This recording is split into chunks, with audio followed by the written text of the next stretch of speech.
about celebration. I mean, it is celebration of a life. It's not just a matter of getting someone wet, getting someone dunked, or going through the steps and saying 1, 2, 3, next thing. And and too many churches hide baptism. And I've only been a part of UCC, for those who've been here, about 5 months, something or other now. And we have 2 sanctuaries, so if you don't get that, you won't understand some of where we're coming from. We have our traditional sanctuary, and then we have our FLC, where is our contemporary, and the majority of our people and the majority of those who would want to probably be baptized are going to come out of that. 90% plus, I would say, are baptized already, have been there, done that, been walking with Christ for 60, 70 years, a lot of them, in the upstairs traditional services. They're very solid as people already.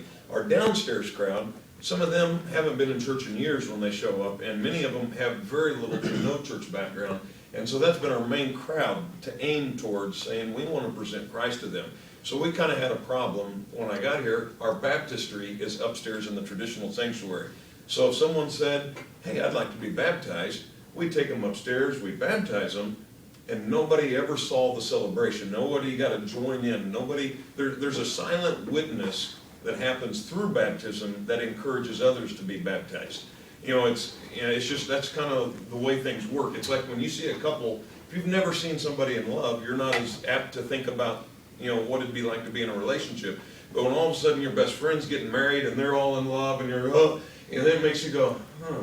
You might at first be annoyed by it, and then after a little bit you might go, you know what, there's something beautiful about that, and it makes you attracted to it.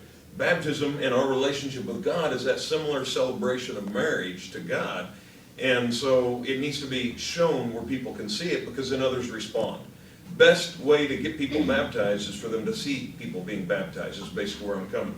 So I just brainstormed with our worship team, saying, hey, what can we do? And it was Ben basically said, well, here's what we could do. We just need this and that piece of equipment, and we need to run some cabling, and we can have some people on phones basically coordinating it. And Pam and Storm kind of did some of the timing in their services. So we started doing just live ones downstairs by doing them upstairs and then just having them piped in. And so that was the first way of starting to celebrate. Then you saw the lake baptisms that occurred. We had one of the gals was a MCC student, called me up, says, you know what, I've been through MCC, graduated there, I've heard about baptism, I've just never done it, I'd like to be baptized, and I'd like to do it out at the lake. And I was like, sounds great, let's do it. And then I was, hey, and so once again, celebration mindset pops into my head always. How could we share this? How could we make this bigger? What could we do to invite others? It's not meant to just be a one-person thing. And so I said, hey, are you good if I invite others?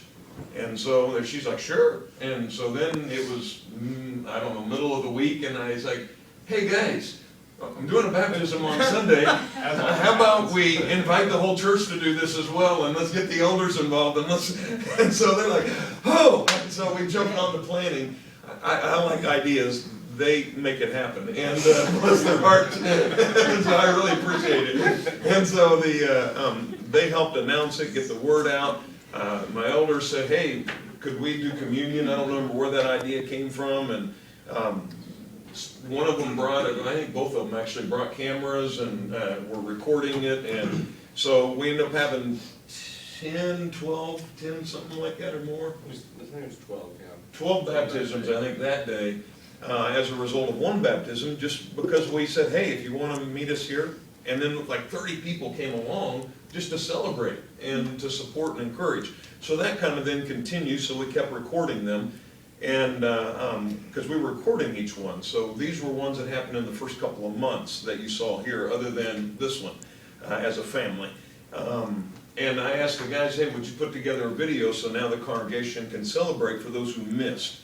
So Storm and Ben started working on that idea, and they decided to make one that was a video form for Pam's service so that they could celebrate. And then downstairs it was a live. They timed it, and I'll let them tell you a little bit about it, where it was live worship, where that was going in the background as we sang that song as a congregation. That's why the words were up, and it was a lot of timing issues that I just know they did. No idea really how or anything else. And so, and it kept going back and forth from worship to live to back, and then from there, we didn't have a baptistry downstairs. and people need to be able to respond there.